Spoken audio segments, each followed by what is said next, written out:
నమస్కారం. Welcome to Radha's ప్రాచీన ప్రాంగణం. సుందరాకాండలో మనము నిన్న 4వ సర్గ ఫినిష్ చేసేసుకుని ఇప్పుడు 5వ సర్గలోకి వచ్చేసామండి.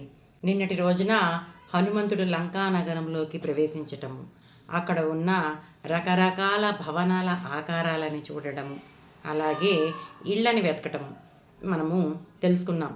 అవన్నీ పద్మాకారము, స్వస్తికాకారము, ఇంకా వర్ధమానాకారంలో రకరకాల ఇళ్ళు ఉన్నాయని నిన్నటి రోజున చూసాం. తర్వాత రకరకాల విద్యలు అభ్యసిస్తున్నటువంటి వీరుల్ని వాళ్ళందరినీ చూస్తూ ఒకిళ్ళు వెతుకుతూ అలా తన ప్రయాణాన్ని కొనసాగిస్తూ రావణాసురుడి మందిరానికి వెళ్తున్నాడు అని మనము తెలుసుకున్నాం.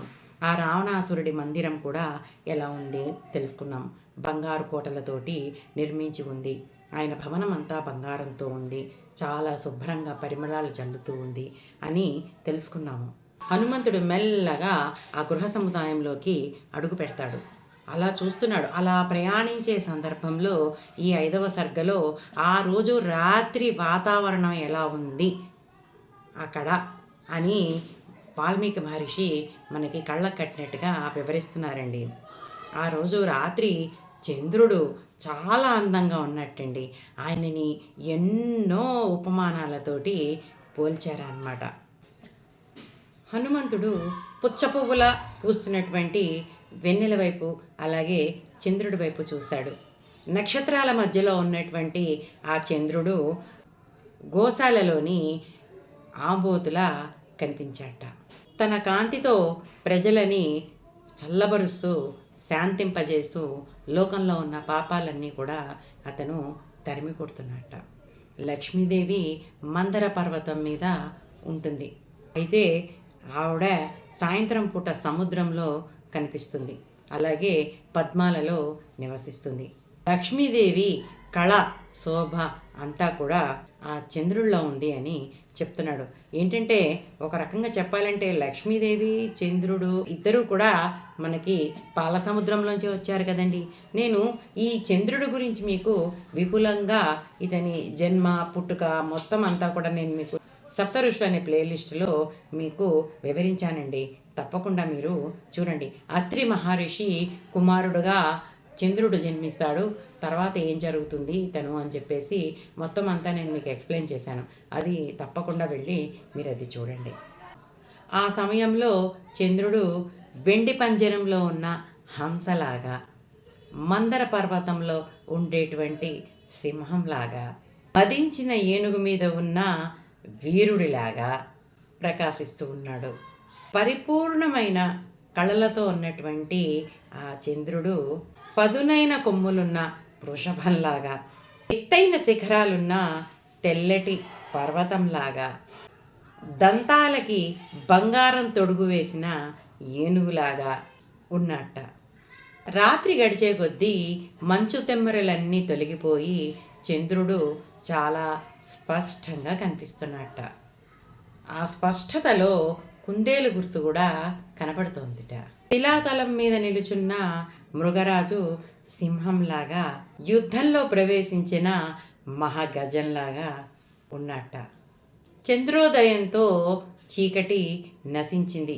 ఆ చంద్రుడి వెన్నెలలో హనుమంతుడు సీతాన్వేషణ కొనసాగిస్తూ ఉన్నాడు. రాత్రి భోజనానికని వండుకున్న మాంసాలని ఆ రాక్షసులందరూ కూడా చాలా తృప్తిగా భోజనం చేస్తున్నారు. అలకలు మాని ఆలు మగలు కలిసి కులాసాగా కబర్లు చెప్పుకుంటున్నారట. పీనులు విందుగా చేసే వీణానాదంతో ఆలు మగలు హాయిగా అనురాగంతో శయనిస్తున్నారట. కొంతమంది రాక్షసులు వాళ్ళల్లో వాళ్ళే ఆక్షేపించుకుంటూ జబ్బలు చరుచుకుంటూ మాట్లాడుతున్నారట. కొంతమంది మద్యపానం చేసి ఏదేదో మాట్లాడేస్తున్నారట. కొందరు రొమ్ము విరుచుకుని మాట్లాడుతుంటే కొందరు తమ ప్రియురాళ్ళని దగ్గరికి తీసుకుని ఒళ్ళో కూర్చోబెట్టుకుంటున్నారట. కొంతమంది రకరకాల వేషాలు వేసుకుని ప్రదర్శిస్తుంటే కొంతమంది ధనుస్సులకు ఉన్నటువంటి విల్లుని లాగుతున్నారట. అయితే వాల్మీకి మహర్షి ఆ రోజు రాత్రి ఎలా ఉందో, ఆ చంద్రుడు ఎలా ఉన్నాడు, ఆ చుట్టుపక్కల పరిసరాలు ఎలా ఉన్నాయి అని ఎంత స్పష్టంగా మనకి కళ్ళకు కట్టినట్టు చెప్తున్నారో చూడండి. ఆ లంకలో వివిధ విద్యలలో నిష్ణాతులైనటువంటి విద్యావంతులు కూడా చాలామంది ఉన్నారటండి. వాళ్ళ రూపాలు కూడా వాళ్ళకి తగ్గట్టుగానే ఉన్నాయట. హనుమంతుడు వాళ్ళని చూసి ఎంతో సంతోషించాడట. అలాగే కొంచెం దూరం వెళ్ళేసరికి వికృత రూపాలున్నవాళ్ళు, వాళ్ళ గుణాలకి సరిపడా ఆకారం ఉన్నవాళ్ళని కూడా చూశాడట హనుమంతుడు. ఉత్తమ గుణాలున్నటువంటి ఎంతోమంది స్త్రీలని చూశాడట. అపురూపమైన సౌందర్యవంతులైన వాళ్ళని కూడా చూశాడట. బంగారం రంగు అన్నీ ఉన్న స్త్రీలు, చంద్రబింబం లాంటి మొహం ఉన్న స్త్రీలు, పెద్ద పెద్ద విశాలమైన నేత్రాలు గల స్త్రీలు, ఇలా చాలా అందమైన స్త్రీలు కనబడుతున్నారు. కానీ వాళ్ళల్లో ధర్మ మార్గం మొదలని ఉత్తమ రాజవంశానికి చెందినది, పుష్పించిన లతల సన్నగా నాజుగ్గా ఉండేది, బ్రహ్మ చేతులతో చేస్తే కందిపోతుందేమోనని మనసుతో చేసినట్టుగా ఉండే సుకుమారి అయినటువంటి సీతాదేవి మాత్రం ఆ స్త్రీలలో కనిపించలేదు.